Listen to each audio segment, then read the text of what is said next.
Parkway, which will become Yo, I heard it's way more GDs than BDs. I heard it's way more GDs than BDs.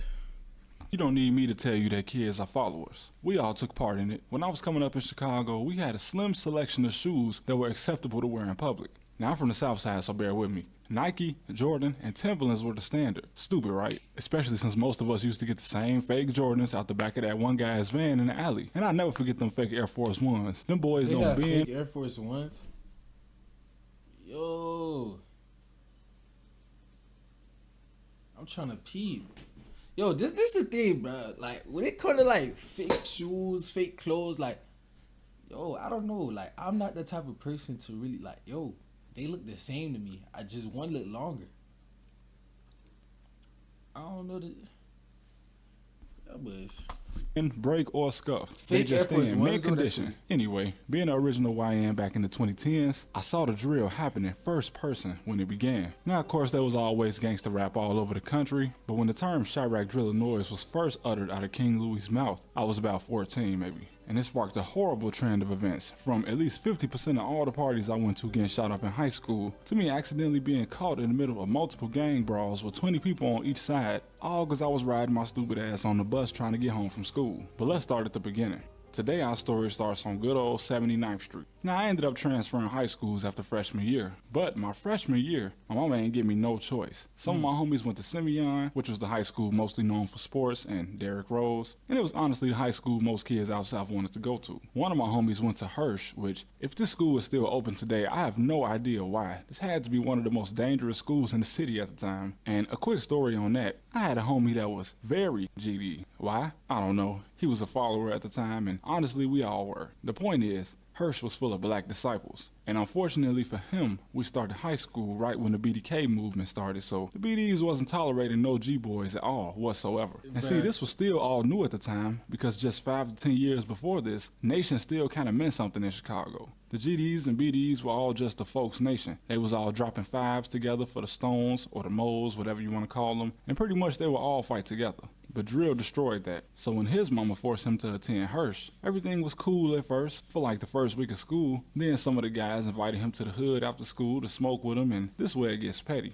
These boys spent their own money, got him nice and high, and when he was comfortable, he must have accidentally shook up GD with one of them, or more likely this was just a setup all along. But they ended up beating him out his shoes. Now why did they do this? They didn't know him for real, and no real war had started between their hood and his, but it was starting to become a trend to be BD, and to disrespect any G-boys they came in contact with. These would be some of the same guys that would end up flipping an entire neighborhood, but it probably wasn't that hard. You see, when Chief Keef came out, it didn't matter what hood you was from. We was teenagers, and so was he. But the difference is he started rapping and blew up. And even before the deal, all of a sudden, all the guys wanted to hang around and clout chase off him, and all the girls wanted to say they knew him. Just some random snotty-nosed kid from Parkway Gardens suddenly had all the clout in the city. And I guess you could say that's what kind of made him relatable.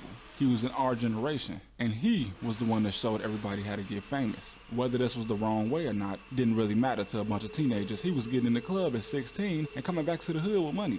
And clout is a dangerous drug, mostly taken by kids. And if you ever heard anybody call somebody a Chief Keef BD, this is why. Anybody who wasn't gang banging, and even some that was halfway in the streets, threw up them trays quickly to jump on that wave. As dumb as it sounds, some guys really thought that the girls would assume they knew Chief Keef if they said they was BD. And you have to understand, a large majority of the South Side was gangster disciples, meaning that a lot of guys and girls grew up hearing the older people in their family talk about being a GD back in the day, and only a few select hoods were actually black disciples. Even Parkway, which will become I heard it's way more GDs than BDs.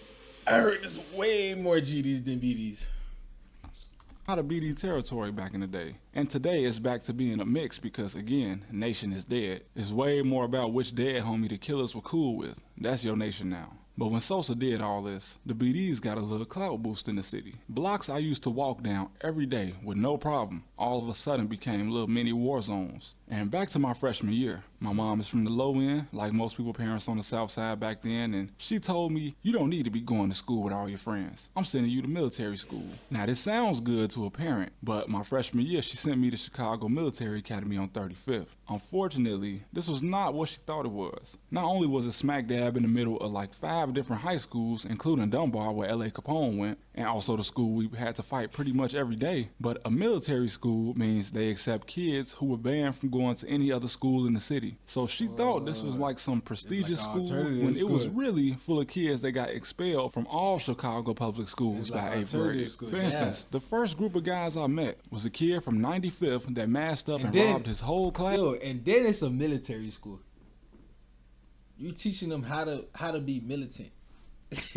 Classroom in middle school with a paintball gun. Another guy was one of the BDs from Drill City, around where Lil Jeff would eventually come from. Some Pocket Town gangsters, and then my homie from the east side that had already been shot on a bus before he even made it to high school. Needless to say, the school was overbussing. It was also my first experience with the Hispanic gangs in Chicago. Now, the Hispanic gangs in the city get a bad rep for being racist, and yes, back in my day at least, if they saw any black guys in their part of the city, they would yell GDK no matter if you were a gang member or not, since they assumed all black people was GDs. And you would probably get whooped on playing in their neighborhood for sure as an African American. But once we were all at school together, everything was cool. I'll never forget my homie Carlos teaching me the difference between Mexican and Puerto Rican Spanish. And that's where I also learned that the Latina gang members were way more likely to kill you than any other guys. I remember my homie kind of had a thing with one of the Latin queens that came into freshman year with a teardrop tatted on her face. Now this was back in the day, so I can't say this teardrop was capped or she just got it to look cool. I think she really took somebody off this earth. And it's also when I got my first experience with the boys shutting the city bus off.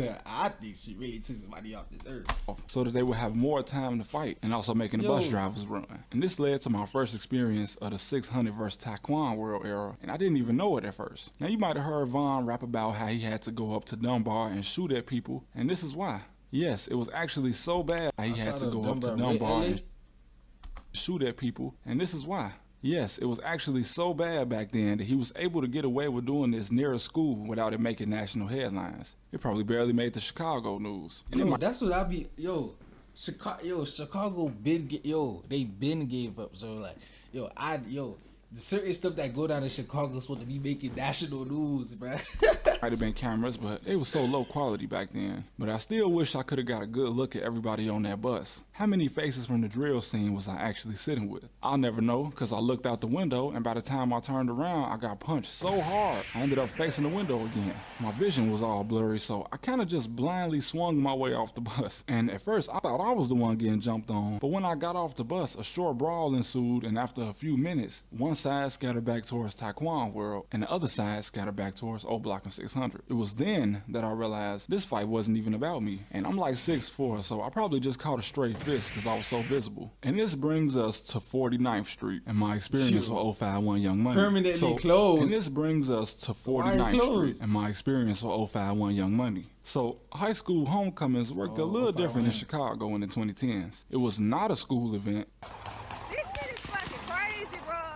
In fact, it was completely put together by kids, and it was so full of gang members that the DJ was shouting out every hood in the party. This was not a formal affair at all. Just imagine a nightclub in the middle of the hood, but it's just high school kids. It's a permanently closed high school on 49th that was the main hub for these type of parties. Every high school had a homecoming, but there's a couple that everybody wanted to go to. And this was one that everybody came to. So much so that if you weren't in line by 7 o'clock, you wasn't getting in. It would fill the capacity that quick since the whole south side was in there. And of course the south side is the largest part of the city. At my first one, around the time Chief Keef dropped Bang, the war between 051 and 600 was in full effect. And I'll never forget the two little guys walking around the party looking every single person in their eyes, cracking the trays in their face, saying BDK, just hoping that one of y'all was a BD and wanted to get wild. And obviously this didn't take long to get out of hand, and my memory is kind of blurry, but it only lasted like 2 years because the last homecoming they had, which was my sophomore year, Young Money was posted outside the gates after the party looking for any ops that dare come to a party this close in their neighborhood. And there was a McDonald's right down the street. Now after everything ended, the closer the crowd got to that McDonald's, the wilder it got. Me and my homie and my cousin was sitting out there looking stupid. It's always a McDonald's, bruh.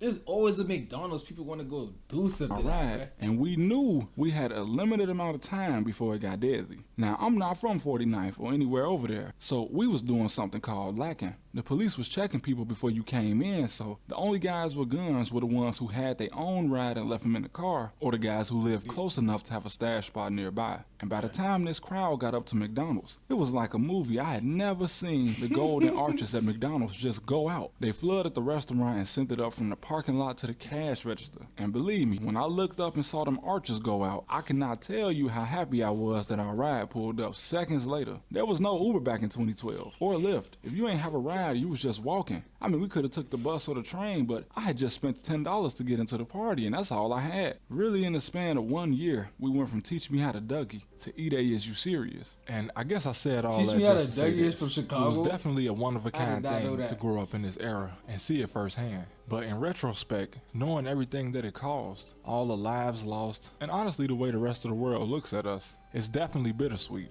Us in the urban black community have never gotten the best looks from people in other communities. And the drill movement certainly didn't help us. And I'm definitely blessed to have made it out alive. But I just wish it didn't have to go this far. Music is one thing, but the real gang banging and crime that went behind the music, was it really necessary? I guess drill music wouldn't really be the same if it wasn't. But at the same time, you can describe your environment in music without being a killer. It's always gonna be killers, and it's always gonna be gang members. And if you watch my last video, then you'll know that somehow the drill era was still safer than the 70s, 80s, and 90s. We just made it look so much worse. But at the same time, I wouldn't trade my upbringing for nothing. I remember being a kid and wondering why I was even born on the south side of Chicago. Damn. I remember visiting some of my homies in the suburbs and just looking at how good they had it. But you know, I definitely wouldn't be me without my environment. And I definitely wouldn't be able to give you the game I'm giving you now, if you even want to call this game. Most of this video is kind of just my life story, at least throughout high school. It's kind of therapeutic. I kind of see what Tay Capone is on with his channel. Shout out to him. And shout out to all y'all for giving me a voice and making any of this possible. For real, man. Peace. That boys like, comment, subscribe. That was a good little story. Y'all motherfuckers to subscribe to Foreign TVO. Don't give a fuck. Better subscribe, motherfucker. If not, security gonna get your ass. Pup, pup.